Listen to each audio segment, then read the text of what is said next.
शाम को वैसे तो मैं फ्री ही रहती, लेकिन कभी कभी कुछ न कुछ काम आ ही जाता। जैसे ही आज ही देख लो, मेरी पड़ोसन सहेली मुझे मार्केट साथ चलने के लिए कहने लगी, लेकिन मैंने भी साफ साफ कह दिया कि मुझे बिल्कुल भी वक्त नहीं है, क्योंकि वजह मैंने उसे बता दी। रोज़ इसी समय का मुझे इंतज़ार रहता, क्योंकि मेरा बेटा रोज़ मुझसे संपर्क करता। लेकिन आज किसी और की आवाज़ सुनाई दी। जैसे ही मैंने हमेशा की तरह फ़ोन उठाकर हेलो कहा तो दूसरी तरफ से आवाज़ आई, मैं सुरेश जी से बात कर सकती हूँ। मैंने रॉन्ग नंबर कहकर फ़ोन रख दिया। विनीत जब से अमेरिका गया है, रोज़ उसका फ़ोन आ जाता है, कभी कभी बीच में भी आ जाता है। नमक ज़्यादा हो गया है, क्या करूँ? तो कभी पूछेगा माँ सब्जी तीखी हो गई है, क्या करूँ? मैं उसके सवालों के जवाब देकर उदास हो जाती, सोचती बेचारा बच्चा अकेला क्या क्या करेगा।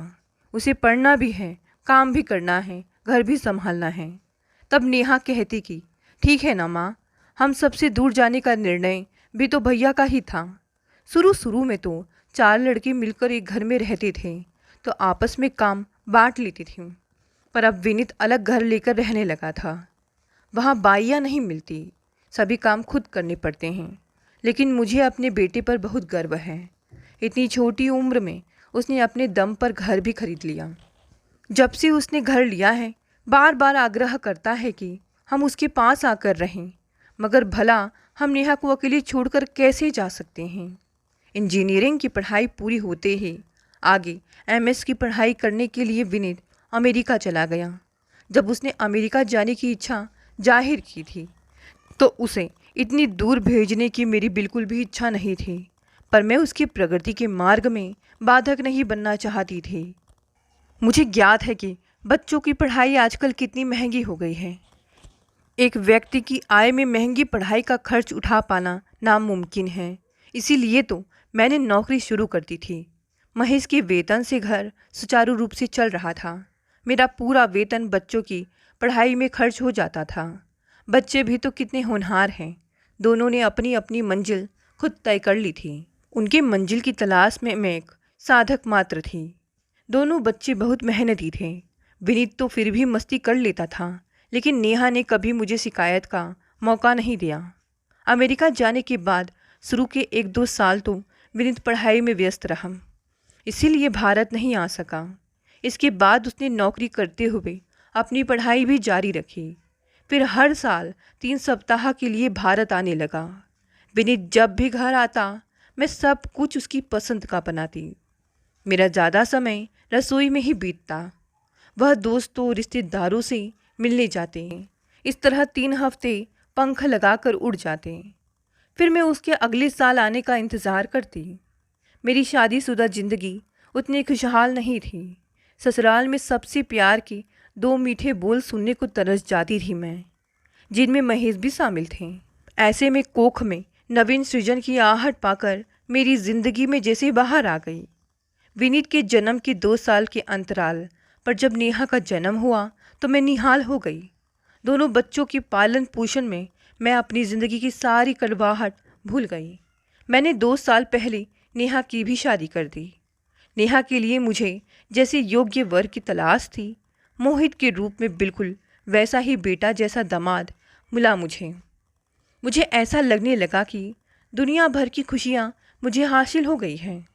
बेटी को विदा करने के बाद हम पति पत्नी विनीत के पास अमेरिका चले गए। विनीत का इतना सुंदर घर, उसकी प्रतिष्ठा वगैरह देखकर हम फूले नहीं समाए। मैं सोचने लगी, मेरे लिए बहू लाना कोई मुश्किल काम नहीं होगा। ऐसे प्रतिभाशाली उच्च शिक्षा प्राप्त लड़के के लिए लड़कियों की भला क्यों कमी होगी। हम 2 महीने अमेरिका में रहे। इस बीच मैंने कई बार विनीत से उसकी शादी की बात उठानी चाहिए, पर हर बार बात को टाल जाता था। उसने हमें कई जगहों के दर्शन कराए, पर फिर भी मुझे विनीत का व्यवहार कुछ बदला बदला सा लगा। इस बीच कभी कभार उसके मित्र, जिनमें लड़कियां भी शामिल थी, घर आती थी। मैं उन सब का स्वागत करती थी, उन्हें भोजन कराकर ही घर भेजती थी। मुझे लगता बेचारे ये बच्चे विनीत की तरह घर से दूर रहते हैं, इन्हें भी तो घर में बने लजीज भोजन की तलब होती होगी।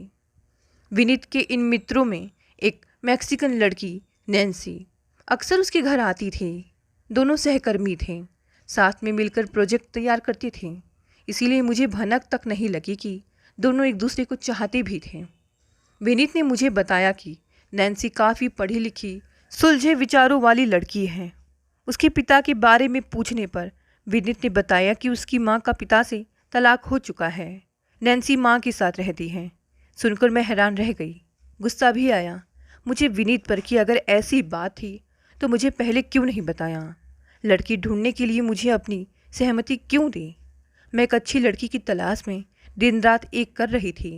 खैर, अपने आप को संयंत्र कर मैंने विनीत से पूछा, नैन्सी के माता पिता का तलाक क्यों हुआ था? क्या तुमने कभी नैन्सी से यह जानने की कोशिश की? विनीत ने जवाब दिया, नैन्सी के पिता किसी और को चाहते थे। उन्होंने उसकी माँ से कह दिया था कि वे उनके साथ नहीं रहना चाहते। तो इसमें उसकी माँ का क्या दोष? मैं सोचने लगी, दोस्त चाहे माता या पिता किसी का भी हो, नैन्सी का तो बिल्कुल नहीं था। मेरे विचारों से रोज़मर्रा की ज़िंदगी में बच्चों को माता और पिता दोनों की आवश्यकता होती है।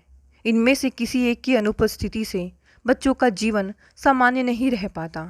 ऐसे में तलाकशुदा माता पिता की बेटियों ने खुद जो भुगता होता है, वे कभी नहीं चाहेंगी कि उनकी संतान वही सब भुगते। इसीलिए वे परिवार में पूरा तालमेल बैठाने की पूरी कोशिश करेंगी। इस हिसाब से मुझे नैन्सी को अपने परिवार में शामिल करने में कोई ऐतराज़ नहीं था। इसके पहले कि मैं अपना निर्णय विनीत को सुना पाती, विनीत ने मुझे बताया कि नैन्सी भी तलाकशुदा है। सुनकर कुछ अच्छा नहीं लगा। फिर भी मैंने विनीत से उसके तलाक का कारण जानना चाहा। विनीत ने कहा, दोनों में बनी नहीं।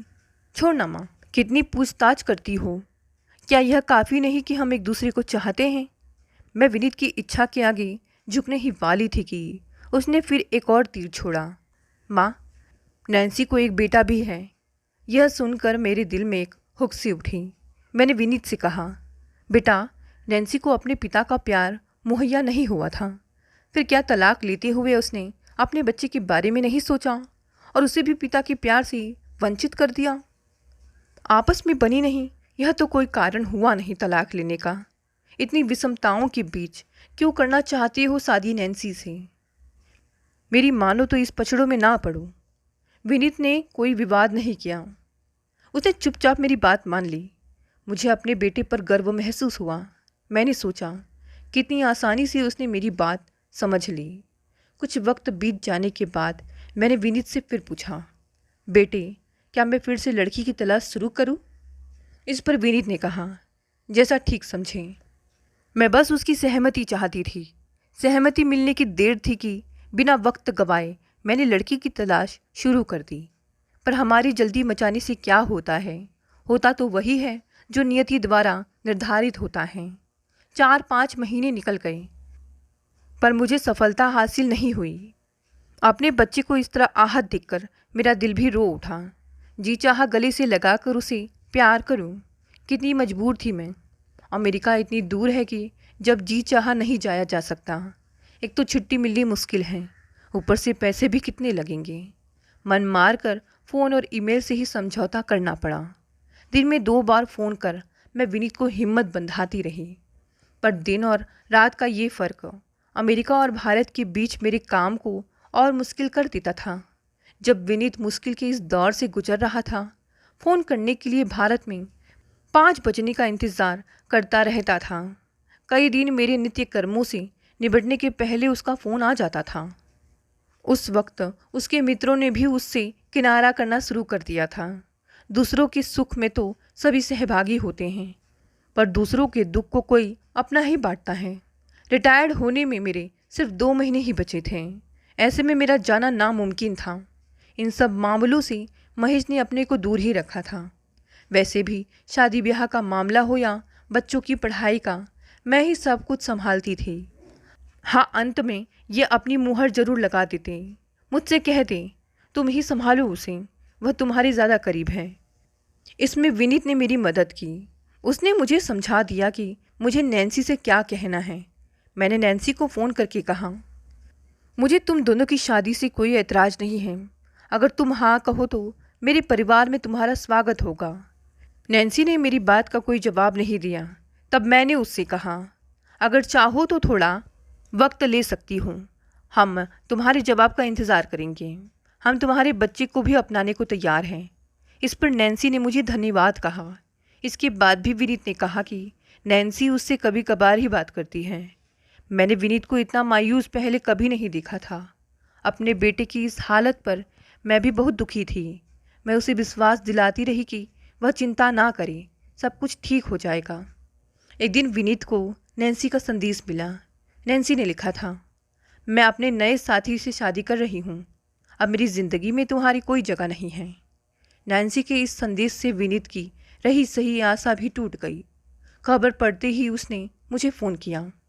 उस वक्त अमेरिका में तो दिन था, पर यहाँ रात के करीब 3 बज रहे थे। मैं फ़ोन के बजने की आवाज़ सुनकर गहरी नींद से चौंक कर उठी। विनीत का ही फ़ोन था। बेहद कमज़ोर आवाज़ में कहा, माँ, सब कुछ ख़त्म हो गया। नैन्सी मुझे छोड़कर जा चुकी है। विनीत मुझे हमेशा की तरह फ़ोन करता रहा, पर कभी उसने मुझसे नाराज़गी नहीं दर्शाई। मैं भी यही सोचती रही कि वह उसको भूल गया है, पर ऐसा कुछ नहीं हुआ। एक दिन अचानक दिन में विनीत का फ़ोन आया। मैंने सोचा कि इस वक्त तो अमेरिका में आधी रात होगी। विनीत ने इस वक्त क्यों फ़ोन किया? शायद वह उलझन में होगा और उसे नींद नहीं आ रही होगी। मुझसे कहने लगा, माँ, मैं नैन्सी को भुला नहीं पा रहा हूँ। उसके बिना ज़िंदगी की कल्पना भी नहीं कर सकता। अब मैं उसके विरुद्ध आपसे या पापा से कुछ सुनना नहीं चाहता। मुझे सिर्फ़ और सिर्फ नैन्सी से ही शादी करनी है, यह मैं तय कर चुका हूँ। विनीत का दृढ़ निश्चय जानकर मैंने भी हथियार डाल दिए। मैंने कहा, यदि तुम निश्चय कर ही चुके हो तो जैसी तुम्हारी मर्जी। दूसरे दिन फिर विनीत का फ़ोन आया। इस बार उसकी आवाज़ में काफ़ी नाराज़गी थी। कहने लगा, माँ, नैन्सी मुझसे कितनी मिन्नतें करती रही, पर आपने मेरे दिमाग में नैन्सी के खिलाफ जहर घोला, जिसकी वजह से मैंने उसे ठुकराया। अब वह कहती है कि उसने किसी से दोस्ती कर ली है, इससे पहले कि उसकी दोस्ती प्यार में बदले। मैं चाहता हूँ कि आप ही को उसे मनाना होगा, माँ। मैंने उससे कहा था कि मैं माता पिता की इच्छा के विरुद्ध नहीं जा सकता, इसलिए उसे मेरी बातों पर विश्वास नहीं रहा। माँ, तुम्हें उसे विश्वास दिलाना होगा कि बहू के रूप में स्वीकार करने में तुम्हें कोई आपत्ति नहीं है, वरना मैं उसे खो दूंगा।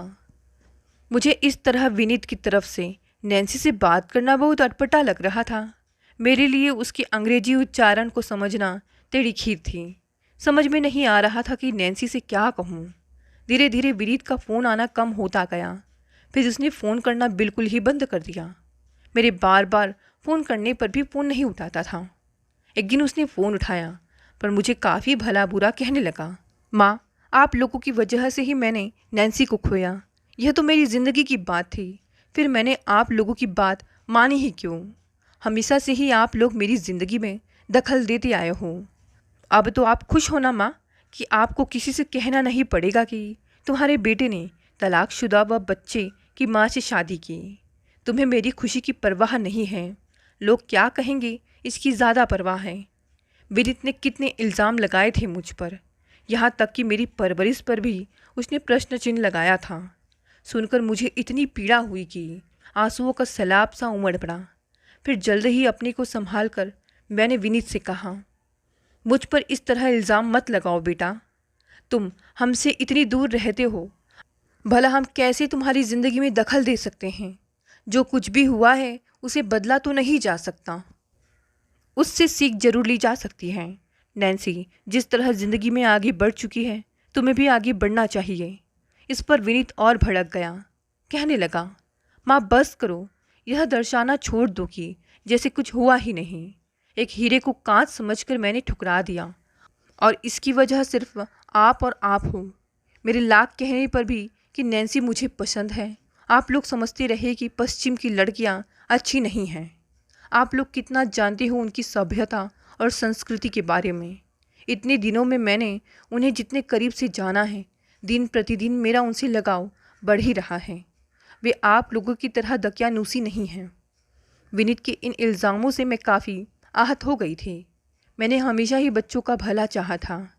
विनीत की जिद पकड़ने पर क्या मैंने उसका साथ नहीं दिया था? मैंने उसे फिर से समझाने की कोशिश की, रंजना मौसी का उदाहरण दिया। रंजना मौसी का बेटा करण बिना माँ बाप को बताए विदेशी लड़की से शादी करके उसे घर ले आया। रंजना मौसी ने जब दरवाज़ा खोला तो करण ने उनकी बहू का परिचय उनसे कराया। बेहोश होकर गिर पड़ी थी मौसी। फिर बाद में मौसी ने बहू को अपना लिया था। उनके 3 बच्चे भी हुए काफ़ी साल बाद। बच्चों में से 2 तो किशोरावस्था तक पहुंच चुके थे, तीसरा अभी छोटा था। तभी अचानक एक दिन उनकी बहू घर छोड़कर अपने देश लौट गई। बाद में पता चला कि उसने वहीं दूसरी शादी कर ली है। मेरे ऐसे उदाहरणों का विनीत पर कोई असर नहीं हुआ। उल्टा उसने मुझे दोषी ठहराया कि मैं चुन चुन कर उसे ऐसे उदाहरण उसके सामने पेश करती हूँ। विनीत ने मुझे फ़ोन करना बिल्कुल बंद कर दिया, ना ही मेरे फ़ोन का जवाब देता था। कुछ दिन बाद मैंने उसे संदेश भेजा, बेटा अगर तुम्हें लगता है कि जो कुछ तुम्हारी ज़िंदगी में घटित हुआ उसकी जिम्मेदार मैं हूँ तो मैं तुमसे माफ़ी मांगती हूँ। विश्वास करो, आगे से मैं तुम्हें कोई राय नहीं दूंगी।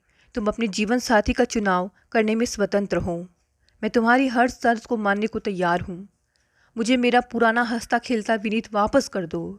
पहले की तरह मुझे फ़ोन किया करो। मगर मेरी किसी भी दलील या मिन्नत का विनीत पर कोई असर नहीं हुआ। मेरी दुखों की साथी मेरी बेटी नेहा है। मैंने उससे पूछा, बेटी सच सच बताओ, क्या मैं अच्छी माँ नहीं हूँ? मुझसे कहाँ चूक हो गई है कि विनीत आज मुझसे घृणा करने लगा है। तब नेहा ने कहा, माँ अपने आप को दोषी समझना बंद करो। आपने कोई गलती नहीं की है। जिस नेहा को मैं ऊंच नीच समझाया करती थी वह मुझे समझने लगी। माँ आप चिंता ना करो, विनीत अभी बहक गया है। जिस दिन उसकी अकल ठिकाने आएगी उसे अपने कहे पर पछतावा होगा। जब आपने कुछ गलत किया ही नहीं है तो दुखी क्यों होती हो? मुझे दुखी देखकर नेहा ने विनीत से संपर्क साधने की कोशिश की। 1-2 बार उसने नेहा के फ़ोन का जवाब भी दिया, पर जब भी विनीत उससे हमारे खिलाफ कुछ कहता नेहा के लिए वह बर्दाश्त से बाहर हो जाता। दोनों की बातों का अंत झगड़े के रूप में होता। विनीत के इस बर्ताव से मुझे बेहद दुख पहुंचा था। जब तब उसके बारे में सोच सोच कर मेरी आंखें भर आती थीं। एक दिन मैंने महेश से पूछा, मैं हमेशा बक बक करती रहती हूँ, आप पर इन सब बातों का असर नहीं होता? तब महेश ने कहा, विनीत के बर्ताव से दुख तो मुझे भी हुआ है। बच्चों के प्रति मैंने अपना फ़र्ज ठीक तरह से पूरा किया है। इसके बावजूद विनीत मुझे गलत समझता है, तो ऐसा ही सही। मैं क्यों सोच सोच कर परेशान हूँ? कहाँ तो मैं बच्चों की मुसीबत में पाल बनकर खड़ी रहती थी और आज इतनी असहाय और कमज़ोर पड़ गई हूँ। 1 साल बीत गया, विनीत का कोई फ़ोन नहीं आया। एक नेहा ही थी जो मेरा दुख समझती थी। एक दिन नेहा ने मुझे उदास देखकर चुटकी ली। माँ भैया के इस बर्ताव का सबसे ज़्यादा फ़ायदा किसे हुआ है जानती हो? मुझे हुआ है। तुम मेरे पास हो, वरना 6 महीने तो तुम बेटे के पास ही रहती। रक्षाबंधन का त्यौहार आने वाला था। इसी बहाने नेहा ने सोचा भैया को राखी भेजकर उससे संबंध सुधारने की कोशिश करेगी। नेहा ने 1 महीने पहले ही राखी खरीद ली ताकि समय पर उसे मिल सके। नेहा ने विनीत को फ़ोन किया तो उसी कठोरता से विनीत ने पूछा, क्या है, क्यों फ़ोन किया? नेहा ने नरमी बनाए रखते हुए कहा, कैसे हो भैया? अगले महीने रक्षाबंधन है, मैं राखी भेज रही हूँ, मिलने पर सूचित करना। विनीत ने कहा, मैंने जब मना किया है तो फिर फ़ोन क्यों करती हो? बंद करो सब नाटक, मुझे राखी भेजने की कोई ज़रूरत नहीं। विनीत ने राखी का तो अपमान किया ही, मुझे भी उसने आड़े हाथों लिया। अपने अपमान से ज़्यादा विनीत की हमारे प्रति दर्शाई गई बेरुखी ने नेहा को आहत कर दिया। बचपन से ही नेहा ऐसी थी कि किसी का क्या मजाल जो हमारे खिलाफ कुछ कह दे। नेहा उससे झगड़ पड़ती थी, छोटे बड़े तक का लिहाज नहीं करती थी। हमेशा की तरह वह विनीत से झगड़ पड़ी।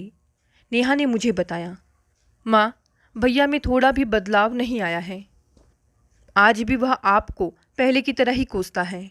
फिर उसने सारी बातें बताई। सब कुछ सुनकर मैं नेहा पर ही बरस पड़ी। ठीक है, विनीत ने कड़वी बातें कही, तुम्हें बुरा लगा यह भी जायज़ है, पर तुम्हें चुपचाप फ़ोन रख देना चाहिए था। तुमने उसे भला बुरा क्यों कहा? मैंने नेहा को डांट तो दिया, पर सोचने लगी 1 साल बीत जाने पर भी विनीत का व्यवहार जो का त्यों है। इन सब बातों का असर मेरे स्वास्थ्य पर पड़ रहा है। अब बहुत हो गया, मैंने महेश से कहा। अब वक्त आ गया है कि हमें विनीत के पास जाना ही होगा। आमने सामने बैठकर बातें करेंगे तो उसकी शिकायतों के भी हम सही जवाब दे पाएंगे। महेश इसके लिए तैयार हो गए तो मैंने तुरंत विनीत को संदेश भेजा कि हम आ रहे हैं। विनीत का जवाब आया, मैं नहीं चाहता कि आप लोग मेरे पास आएं। मैंने माँ की सारी ईमेल पढ़े हैं। आप लोगों ने मेरे साथ जो कुछ भी किया है उसके लिए मैं कभी आप लोगों को माफ़ भी कर पाऊँगा या नहीं, पता नहीं। मैंने विनीत को लिखा, बेटा तुम्हारे बर्ताव से हमें बहुत दुख हो रहा है। मेरा स्वास्थ्य भी गिरने लगा है। तुम जानते हो कि ज़िंदगी में मैंने बहुत दुख सहा है, पर मुझे दुख पहुंचाने वाले मेरे अपने नहीं थे। तुम तो मेरे अपने हो। ऐसी कड़वी बातें कहने लगे तो मैं तो जीते जी मर जाऊंगी। मैंने सिर्फ अपनी राय दी थी, कोई जोर ज़बरदस्ती तो नहीं की थी। हम सामने बैठकर बातें करेंगे। तुम जैसा चाहोगे वैसा ही होगा आगे से। इसीलिए हम आना चाहते हैं, या फिर तुम ही यहाँ आ जाओ। इसके बाद विनीत का जो जवाब आया उसके आगे कहने को कुछ बचा ही नहीं था। उसने लिखा था, मैं आप लोगों को समझा कर थक गया हूँ। मेरे मना करने के बावजूद यदि आप लोग ज़बरदस्ती यहाँ आते हैं तो आप लोगों से सारे बंधन तोड़ लूँगा। मैं रिटायर्ड हो गई थी। सारा दिन खाली बैठकर विनीत के बारे में ही सोचा करती थी। एक दिन अपनी सहेली की बताने पर मैं उसके साथ प्रवचन सुनने के लिए चली गई। वक्ता कोई महान व्यक्ति थे। उस महान प्रवक्ता ने कहा, हम जीवन में दुखी इसीलिए होते हैं कि हम सिर्फ अपने परिवार के बारे में सोचते हैं। यदि हम अपना दायरा बढ़ाकर दूसरों के बारे में भी सोचें, दूसरों की ज़िंदगी को सुधारने में हमारा थोड़ा भी योगदान रहे, तो न सिर्फ हम दूसरों का भला करेंगे, बल्कि इससे हमें जो खुशी मिलेगी उसका अनुमान नहीं लगाया जा सकता। मुझे जो ज्ञानोदय हुआ था उससे मैंने निश्चय कर लिया कि मुझे अपने बिखेरते वजूद को समेटकर नए क्षितिज की तलाश में आगे बढ़ना होगा। मेरी कोशिश रंग लाई और आज मैं बेहद खुश हूँ कि मैं अपने आप को उन संस्थाओं से जोड़ लिया है जो सड़क पर पल रहे ज़रूरतमंद बच्चों को शिक्षा देकर उन्हें जीवन में कुछ बनने की प्रेरणा देते हैं। अपने आप को व्यस्त रखने का तरीका तो मैंने ढूंढ लिया था, पर विनीत की याद आते ही दिल में टीस सी उठती थी। वक्त बड़े से बड़े घाव को भी भर देता है। मुझे विश्वास था एक दिन विनीत भी अपने जख्मों को भरने के लिए मेरे पास लौट आएगा। विनीत द्वारा दिए गए जख्मों को भरने के लिए मुझे काफ़ी जद्दोजहद करनी पड़ी थी। ऊपर से जख्म तो भर गए थे, लेकिन अंदर का घाव अभी भी हरा था। मैंने तो कदम बढ़ाकर दोनों के बीच की दूरी को पाटने की कोशिश की थी, पर विनीत ने मेरी और कदम बढ़ाने से इनकार कर दिया था। इसीलिए मैं उसे कुछ वक्त देना चाहती थी। अगर विनीत एक कदम भी बढ़ाए तो मैं भागकर सारा फासला मिटा दूंगी, ऐसा सोच रही थी मैं। कल मुझे कहीं जाने की इच्छा नहीं थी। महेश सुबह ही पेंशन लेने बैंक के लिए निकल पड़े थे। एक ही जगह पर बैठे बैठे शून्य में नज़र गड़ाए मैं बीते दिनों की यादों में खो गई। यादों के पन्ने पलटते चले गए। याद आया विनीत का बचपन, जब वह मेरा पल्लू पकड़े पकड़े मेरे पीछे पीछे घूमता रहता था। याद आया लड्डू खाने का शौकीन विनीत, जिसके लिए तिल के लड्डू बनाकर मैं उसी के कमरे में छिपा दिया करती थी। याद आता है वह दिन भारी भरकम फलों से भरा झोला उठाने में असमर्थ मेरी भारी कदमों को देख खेल को बीच में ही छोड़कर भाग आता विनीत और मुझसे झोला छीनकर घर पर रख आता। विश्वास नहीं हो रहा था कि आज वही मुझसे इतना नाराज है कि बात तक करने को तैयार नहीं। सोचने लगी, मुझसे चूक कहाँ हुई। महेश और मैंने बच्चों को कितने नाजों से पाला है। नेहा तो हम पर जान छिड़कती है, फिर विनीत कैसे इतने दिनों तक रूठा रह सकता है। शुरू में तो मैं इसे विनीत की नादानी समझ बैठी थी। अब मेरी नाराज़गी बढ़ते बढ़ते गुस्से का स्थान लेने लगी। मैं सोचने लगी, क्या हमें इतना भी हक नहीं है कि हम बच्चों को अपनी राय से वाकिफ़ करा सकें। हर माँ बाप अपने बच्चों को सही राय देते हैं, यह उनका हक भी है। मैंने निश्चय कर लिया, ठीक है, अगर वह बात नहीं करना चाहेगा तो ऐसा ही सही। यदि वह भविष्य में हमें अपने पास बुलाएगा तो भी मैं कभी नहीं जाऊंगी, न कभी उसे किसी बात पर अपनी राय दूंगी। यह सब सोचते सोचते मैं इतनी अधिक तनावग्रस्त हो गई कि आंखों के सामने अंधेरा छाने लगा। पानी के लिए मैंने महेश को पुकारा, पर वे अभी तक तो लौटे नहीं थे। जब आँख खुली तो मैंने अपने आप को अस्पताल में पाया। महेश ने मुझे बताया कि जब वे घर लौटे तो मैं बेहोश पड़ी थी। महेश ने तुरंत अपने मित्र डॉक्टर विजय को फ़ोन किया और मुझे लेकर अस्पताल आ गए। प्रारंभिक जांच के बाद डॉक्टर विजय ने कहा, मुझे नहीं लगता कि कोई गंभीर बात है। लगता है इन्होंने सुबह से कुछ खाया नहीं है। कोई चिंता है जो इन्हें खाई जा रही है। फिर भी 2 दिन अस्पताल में रहकर पूरी जांच कर लेनी चाहिए। मैंने सचमुच सुबह से कुछ खाया नहीं था और मैं काफ़ी तनावग्रस्त हो गई थी। मैं जानती हूँ यही कारण रहा होगा मेरी बेहोशी का, पर महेश कहाँ मानने वाले थे। ऊपर से नेहा और मोहित भी पहुँच गए थे। सभी ने काफ़ी भाषण दिया कि मैं व्यर्थ में चिंता करती हूँ, अपनी सेहत का ध्यान भी नहीं रखती, वगैरह वगैरह। जांच के दौरान मुझे आराम मिले, इसीलिए नींद के इंजेक्शन भी दिए जाते थे। अगले दिन इंजेक्शन की वजह से अर्ध जागृत अवस्था की स्थिति में मैं थी कि विनीत की आवाज़ सुनकर चौंक कर आंखें खोल दी मैंने। सामने विनीत को पाकर आश्चर्य मिश्रित प्रसन्नता हुई। जब उसने मुझे जगा हुआ देखा तो पूछा, कैसी हो माँ? इस आवाज़ को सुनने के लिए ही तो मेरे कान तरस गए थे। विनीत को देखते ही मेरी अपनी सारी नाराज़गी भूल गई। दोनों हाथों से मैंने विनीत का हाथ कसकर पकड़ लिया, जैसे कि उसे जाने नहीं देना चाहती थी। कोशिश करने पर भी मुँह से कोई बोल नहीं निकल रहा था। आंखों से अश्रुधारा लगातार बहने लगी। मुश्किल से सिर्फ बेटा कह पाई। विनीत भी अपनी आंखों के किनारों को पोंछ रहा था। दोनों के दिलों में जो कड़वाहट थी वह सब आंसुओं की राह बाहर निकल गई थी। बाद में पता चला कि मेरे बेहोश होते ही नेहा और मोहित ने विनीत को खबर कर दी थी। मेरी सारी रिपोर्ट्स आ चुकी थी, सब कुछ नॉर्मल था। अस्पताल से मुझे उसी दिन छुट्टी मिल गई। घर आते ही सोचने लगी विनीत के लिए क्या बनाऊं। विनीत मुझे रसोई घर से घसीट लाया, मुझे बिस्तर पर बैठा कर बोला, माँ तुम आराम करो। मैंने कहा, विनीत तुम जानते हो मुझे कोई बीमारी नहीं है। उसने मुझे पास बैठा लिया, कहने लगा, माँ शायद ठीक कहती हो, जो होता है सबके अच्छे के लिए होता है। मुझे ग्रीन कार्ड नहीं मिला, इसीलिए मुझे जल्दी भारत लौटना पड़ेगा। माँ, नैन्सी मैक्सिको से है, उसने अमेरिका वासी से शादी की है, इसीलिए उसे ग्रीन कार्ड मिल जाएगा। मैं उससे शादी करता तो या तो नैन्सी को भारत आकर रहना पड़ता या मुझे मैक्सिको जाना पड़ता, जो हम दोनों ही नहीं चाहते थे। माँ, मेरे लिए तुम्हारी राय बहुत मायने रखती है। मैं समझ गया हूँ, चाहे मेरे पास जितने भी डिग्रियाँ हों, तुम्हारे अनुभव के सामने सब फीकी है। मुझे माफ़ कर दो माँ। मैंने आगे बढ़कर विनीत को गले से लगा लिया।